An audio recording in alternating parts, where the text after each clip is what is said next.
नमस्कार, आप देख रहे हैं छत्तीसगढ़ लाइव न्यूज और मैं हूं आपके साथ मोहन प्रताप सिंह। आइए ले चलते हैं ताज़ा खबरों की ओर। 2 दिन पूर्व एसएसएल बड़गांव चरी के मजदूरों को जनरल शिफ्ट के लिए खड़गवां जगन्नाथपुर मांटू लेके जा रही ओवरलोड बस खाई में गिरने से लगभग 40 से अधिक मजदूर घायल हुए थे। वहीं एक मजदूर की हुई थी मौत। सूरजपुर जिला के अंतर्गत थाना खड़गवां के सुखाड़ नाला के पास 2 दिन पूर्व एसएसएल बड़गांव से चलकर जगन्नाथपुर मांटू की ओर जा रही बस पुल से गुजरते समय एक बड़े गड्ढे में बस का चक्का आ जाने के कारण बस क्रमांक CG 15DN 8453 पूरी तरह से नियंत्रण बिगड़ जाने के कारण बस नाला के डिवाइडर को तोड़कर खाई में जा गिरी थी, जो कि लगभग 9:25 के करीब बताई जा रही है।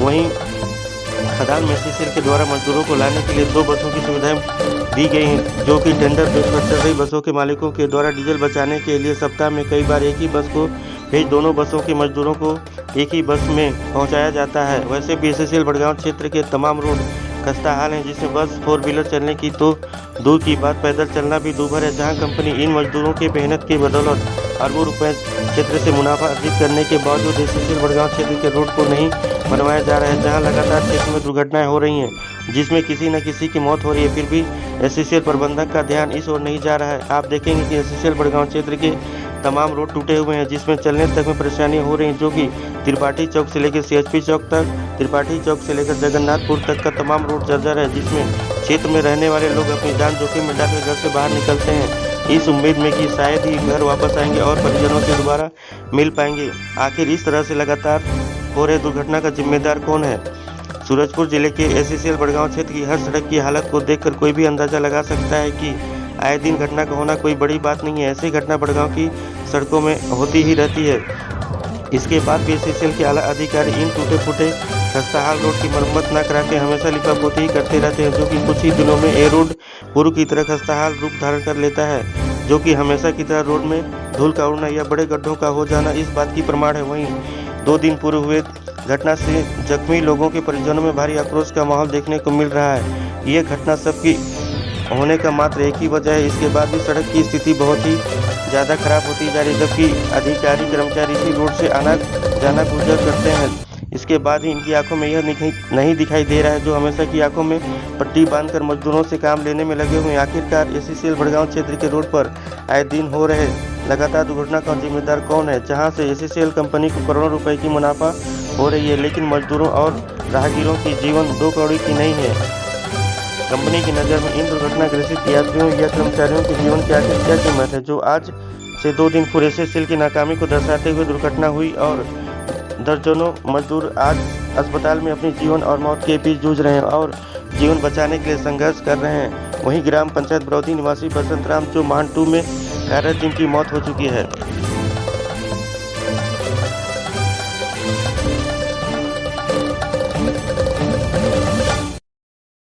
आपका नाम? मेरा नाम दिलीप कुमार मंडल है। हिंद मजदूर सभा SMS के एरिया सेफ्टी बोर्ड के मेंबर और केंद्रीय सचिव। कल भड़गांव एरिया के अंतर्गत महान खड़गवां जाते हुए जो दुर्घटना हुई है, उसमें लगभग 40 से अधिक मजदूर घायल हुए हैं। उसके संबंध में आप क्या कहना चाहते हैं?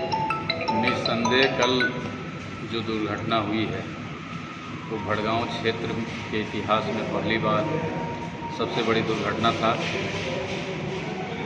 तो बहुत ही बड़ा दुर्घटना था और बहुत बड़ी क्षति होते होते भी बच गया। अगर वो वहाँ की बस अगर पलट गई होती तो ना जाने कि वहाँ का स्थिति क्या होता, लेकिन कुदरत ने, ऊपर वाले ने कम से कम इतना बकस दिया कि बस पलटी नहीं। और जैसे ही इसका हम लोग को पता चला एरिया सेफ्टी ऑफिसर के द्वारा, हम और हमारे क्षेत्र के महामंत्री तेज बहादुर सिंह जी, इन मूसा के area safety board members Umesh Singh ji और स्वयं मैं खुद वहाँ घटनास्थल पर गया। और हम लोग को पहुँचते पहुँचते वहाँ के एरिया सेफ्टी ऑफिसर और वहाँ के ग्रामीण जनता ने इस घटना में सहायता के लिए बहुत बड़ी अपनी योगदान दिया। लोगों को बस से निकाला। बस से निकालने के बाद लोगों ने ट्रक में जैसे तैसे लोगों ने हॉस्पिटल भेजने का कार्य किया। वहाँ का ग्रामीणों का बहुत बड़ा हम लोग भड़गांव क्षेत्र को आभारी होना चाहिए, ऋणी होना चाहिए, जिन्होंने सूझबूझ से लोगों को बस से निकाला और हमारे एसएसएल के सभी कर्मचारियों को जान बचाने में सहायता की और मदद किया। उसमें जो 2 लोगों की मौत बताई जा रही है, वो क्या सही है? नहीं, ये 2 लोगों की मौत नहीं है। देखिए वहाँ जिस तरह से हम लोग वहाँ से एम्बुलेंस से, जैसे प्राइवेट गाड़ी से, पूरे अधिकारी की गाड़ी से जब भेजा गया तो वहाँ 2 तरह के विकल्प हम लोगों ने तुरंत कहा था कि हल्का फुल्का जिनको चोट लगा है उनको भड़गांव अस्पताल ले जाया जाए, और जिनका ज़्यादा सीरियस है तुरंत जीवन ज्योति अंबिकापुर ले जाया जाए। और चूँकि वो जिस जगह पे घटना हुई है वहाँ पे टावर बढ़िया से काम नहीं हो पा रहा था और कम्युनिकेशन नहीं हो पा रहा था, जिसके कारण से प्रबंधन और हम लोगों ने जो बात कही वो पूरा नहीं सुना गया ठीक से। इसके कारण सभी लोग भड़गांव हॉस्पिटल आए। भड़गांव हॉस्पिटल में पूरी व्यवस्था थी, एम्बुलेंस की व्यवस्था थी, सभी तरह की व्यवस्था थी। उसके बाद फटाफट लोगों ने वहाँ भेजा और हम लोगों ने 2 ग्रुप बनाया। एक ग्रुप जैसे मैं खुद और महान 3 के मैनेजर बोलई साहब से बहादुर सिंह जी, इन लोग यहाँ गए। हम लोग बोले नहीं, जीवन ज्योति हॉस्पिटल जाते हैं और वहाँ की व्यवस्था देखते हैं। जीवन ज्योति हॉस्पिटल जाने के बाद उनको मैं बोला कि आपकी बेड कैपेसिटी कितनी है इमरजेंसी के लिए। उन्होंने बोला 25 से 30, हमको कोई दिक्कत नहीं है, लेकिन हम और भी ज़्यादा संभाल लेंगे। यहाँ से फटाफट लोग वहाँ भेजे। और जिस व्यक्ति का कल एक जो मृत्यु हुई है उस समय हम वहीं थे, उनको हम लोग तत्काल एडमिट किए। एडमिट करने के बाद उनको प्राथमिक उपचार देने के लिए ऑक्सीजन भी अप्लाई किया गया, ट्रीटमेंट भी दिया गया। लेकिन वो काफ़ी चिल्ला रहे थे और ऐसा महसूस हुआ कि शायद उनको बहुत अंदरूनी है। करीब 1 आध घंटा ट्रीटमेंट होने के बाद उनका मृत्यु हो गया। ये व्यक्ति हैं जो ग्राम बरोधी से आते हैं, उनकी मृत्यु हुई है। मीडिया में इस तरह की बात आ रही, बहुत तरह की बातें फैल रही कि नहीं तो स्कूल ये बस जो है शिफ्ट वाली, उसमें 1-2 लोग भाग गए तो 2 लोगों की मृत्यु होगी। लेकिन आपको अभी तक मेरी जो जानकारी लिया हूँ अपोलो हॉस्पिटल से, जीवन ज्योति से और अपने डॉक्टरों से भी मैं बात किया, भड़गांव क्षेत्र के CMO US बेटा से, उनका भी यही जानकारी में अभी तक 1 आदमी हम लोगों को कैजुअलिटी हुआ है जो बसंत के रूप में आप सबको पता है। जिस बस के द्वारा कल जो मजदूरों को लेके गया है उसमें बताया जा रहा है कि ओवरलोड था वो। देखिए, जहाँ तक ओवरलोड की बात है, कल हम लोगों ने इस पर विशेष ध्यान नहीं दिया। हम लोगों की मात्र एक मानसिकता था कि लोगों को जान बचाया जाए।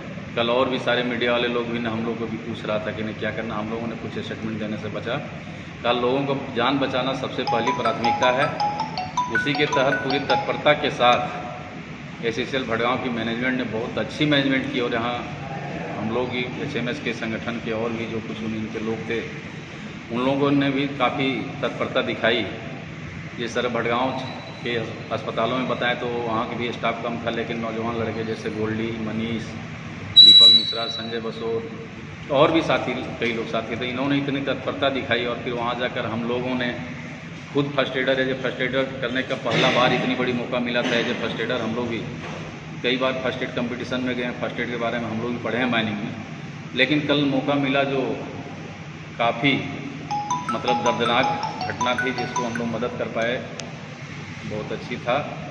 उसके बाद वहाँ से जैसे जैसे स्थिति जिनकी ख़राब होती जाती, जो हायर सेंटर जाने लायक थे, डॉक्टरों ने तत्काल उनको भेजा, तत्काल एम्बुलेंस की व्यवस्था की और पूरा एम्बुलेंस में पूरा फुल व्यवस्था थी।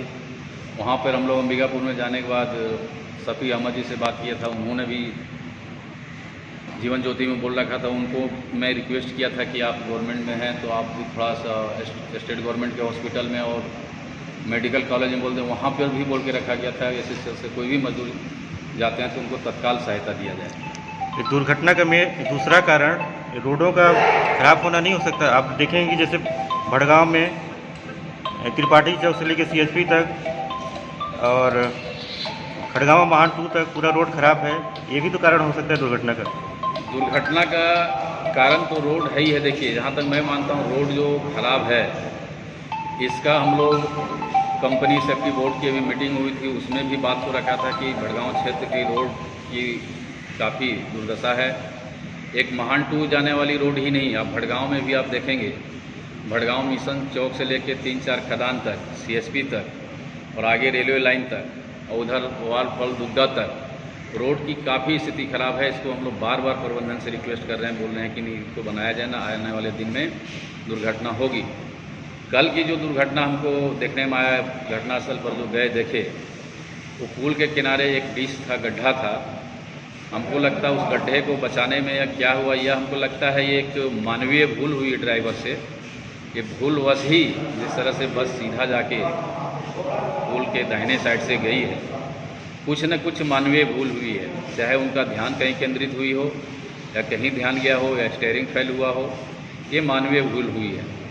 हाँ, लेकिन एक बात ये ज़रूर है कि हम लोगों ने समय समय पर बात उठाया है कि नहीं, जो शिफ्ट में बस जा रही है वो फुल कैपेसिटी की नहीं है, कैपेसिटी उसकी कम है और आदमी ज़्यादा होते हैं।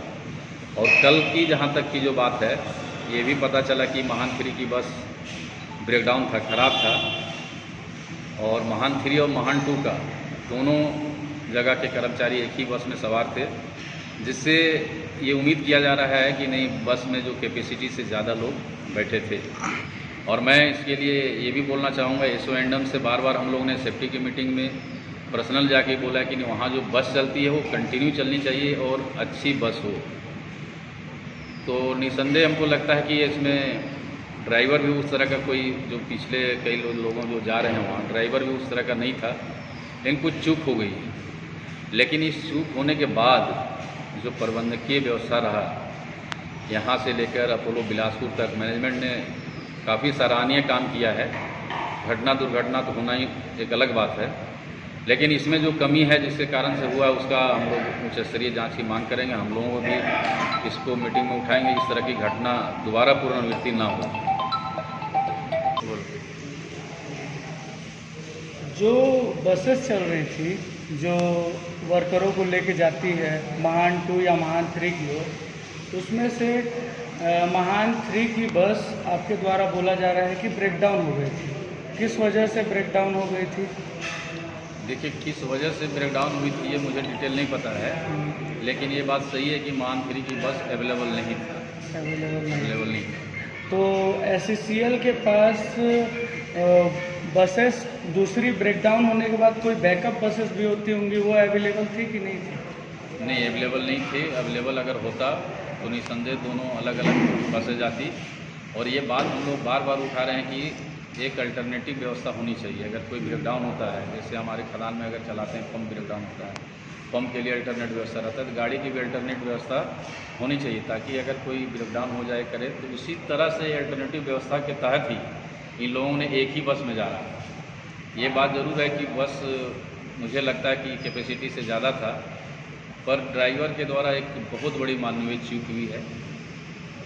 और एक व्यक्ति के, जैसा आप लोगों ने बताया, मृत्यु हुआ, हमारी भी जानकारी में, लेकिन चोट लोगों को बहुत आई है। और अभी हमारे संगठन को, पूरी ट्रेड यूनियन के मजदूरों के नेताओं का बहुत बड़ी अभी काम है, लोगों को और बेहतर से बेहतर इलाज हो। जो लोग अभी भी जीवन ज्योति में अस्पताल में हैं, वो भी शायद कुछ लोग अपोलो हायर सेंटर जाने लायक, उनको हमारी प्राथमिकता है कि उनको भी भेजा जाए और उनका भी बेहतर इलाज हो। और आने वाले समय में और भी अभी जो एक्सीडेंट हुए, इसमें बहुत कठिन परिश्रम हम लोग करना पड़ेगा, लोगों का जो सुख सुविधा है उनको दिलाना। और हमारी पहला ही प्राथमिकता रहेगा कि जो हमारे बीच से आज चले गए बस एक्सीडेंट में जिनको मृत्यु हुई, उनको कंपनी के द्वारा मिलने वाली सभी नियमानुसार सुविधा, उनको जितना जल्दी से जल्दी हो सके उनको, उनके आश्रितों को रोज़गार देना, उनके पैसे का जो मुआवजा मिलना मुआवजा दिलाना, ये हम लोग पर प्राइम ड्यूटी रहेगा।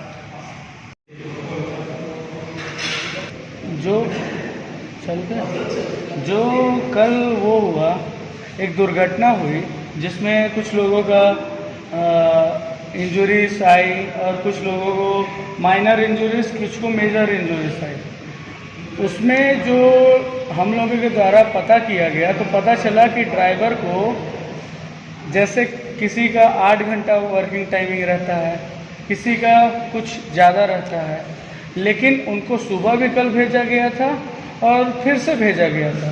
तो इसमें आप कुछ बोलना चाहेंगे? मेरा ये इसमें बोलना है कि हम लोग संगठन के द्वारा, चाहे एरिया सेफ्टी बोर्ड की मीटिंग हो, कंपनी सेफ्टी बोर्ड की मीटिंग हो या IR के माध्यम से, बार बार ये हम लोग प्रबंधन के बीच दबाव बनाते हैं कि किसी भी ड्राइवर को 12 घंटे से अधिक ड्यूटी नहीं होना चाहिए। चूँकि कंपनी का डायरेक्ट ये नहीं है, प्राइवेट कॉन्ट्रैक्टर रहते हैं, या आप ये भी देखे होंगे कि हमारे क्षेत्र में जो टोल परिवहन जो चलता है, उनके लिए भी हम लोगों ने बार बार इस चीज़ को बोला है कि नहीं, 12 घंटे से अधिक किसी भी ड्राइवर को वर्क नहीं कराया जाए। और इसका हम लोग पुरजोर संगठन के द्वारा विरोध भी करते हैं। बट कल क्या हुआ कि वो कितने बजे से ड्यूटी में थे, कितने देर तक किए, इसकी विस्तृत हमको जानकारी नहीं है। वो ड्राइवर से जब मुलाकात होगी, बात होगी तो इसकी स्पष्ट वही बता सकते हैं। लेकिन कल जो दुर्घटना हुई है उससे देखने से ये लगता है, क्योंकि लोगों ने बोलता है कि नहीं वो डीच और गड्ढा को बचाने के चक्कर में एक्सीडेंट हुआ है। तो अगर वो आप देखे होंगे, घटनास्थल पर गए होंगे, तो गड्ढा जो था दाहिने साइड था, राइट साइड पर। अगर उसको वो बचाते तो गाड़ी इनका लेफ्ट साइड में जाता, लेफ्ट साइड में जाता और बीच में और ठीक है। तो मुझे लगता है कल उनसे ज़रूर कुछ चूक हुई है। अब अंदरूनी क्या हुआ या गाड़ी में कुछ गड़बड़ हुई, स्टीयरिंग फेल हुई, ये तो ड्राइवर ही बता सकते हैं। या तो स्टीयरिंग फेल हुई है या तो मानवीय भूल हो गई है, ध्यान कहीं अटक गया हो या झपकी आ गया हो, ये भी हो सकता है। मतलब कुछ भी हो सकता है। इसमें हम लोग जो भी बोलें, आप बोलें या हम बोलें, एक अंदाज बस बोलेंगे, लेकिन इससे फैक्ट जो जानकारी है, इंक्वायरी जब होगी, फिर भी इंक्वायरी होगी तो वो ड्राइवर के द्वारा ही स्पष्ट हो पाएगा कि आप क्या कंटिन्यू शिफ्ट में ड्यूटी कर रहे थे, कि स्टीयरिंग में कुछ गड़बड़ी आई या आपका ध्यान कहीं भटक गया। मतलब कुछ भी होना संभव है इसमें। लेकिन ये बात ज़रूर है कि शिफ्ट की जो बसें हैं अलग अलग रखना चाहिए। इस चीज़ को हम लोग बार बार उठा रहे थे कि नहीं, शिफ्ट का बस नहीं है और बीच बीच में गैप होता है, उसका भी व्यवस्था करिए। ये बात हम लोग उठा रहे थे और आने वाले दिनों में भी हम लोग इसका सभी जितने कर्मचारी लगे हैं उनको व्यवस्थित कर दें, ठीक हो जाएँ। हम लोग इनका निश्चित रूप से इसका जाँच की मांग करेंगे और बेहतर व्यवस्था हो, ये ज़रूर रखेंगे।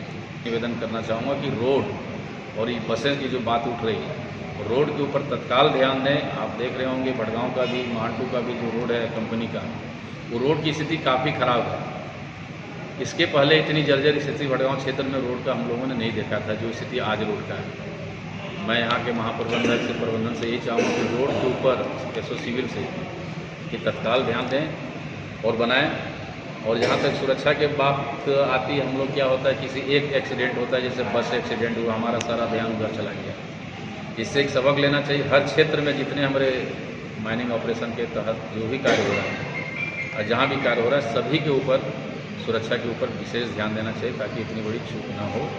और कल एक बहुत ही बड़ा एक्सीडेंट है, इसमें सीरियस का एक्सीडेंट की आप गिनती करें तो अनगिनत हुआ है। किसी का बैकबोन फ्रैक्चर है, किसी का हाथ फ्रैक्चर है, किसी का पैर फ्रैक्चर है, किसी का गर्दन फ्रैक्चर है, कितने लोग के सर फट गए हैं, सर में 8-8, 10-10 टाँका काटे हैं। मतलब बहुत ही दुखद घटना हुआ है। मतलब हॉस्पिटल में अफरा तफरी काफ़ी मचा हुआ था। मैं सराहना करना चाहूँगा अंबिकापुर से जो हमारे साथी आते हैं एसएसएल में ड्यूटी करने के लिए, मान 2 और मान 3 के, उन्होंने सारे लोग भी अंबिकापुर में पहुँचे, उनका भी काफ़ी योगदान रहा।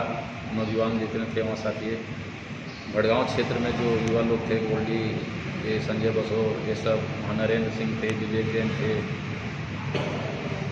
अनीश थे, अविनाश थे, ये सब सारे लोग ने पूरी और एकदम कंटिन्यू लोगों को बचाने का कार्य किया और सहायता देने का कार्य किया। जिस तरह से कल एक टीम भावना दिखाई गई है, इसके लिए मैं एक बार धन्यवाद देना चाहता हूँ सभी को, जो इससे के संपर्क में थे, जो मदद कर रहे थे, आप लोगों के माध्यम से।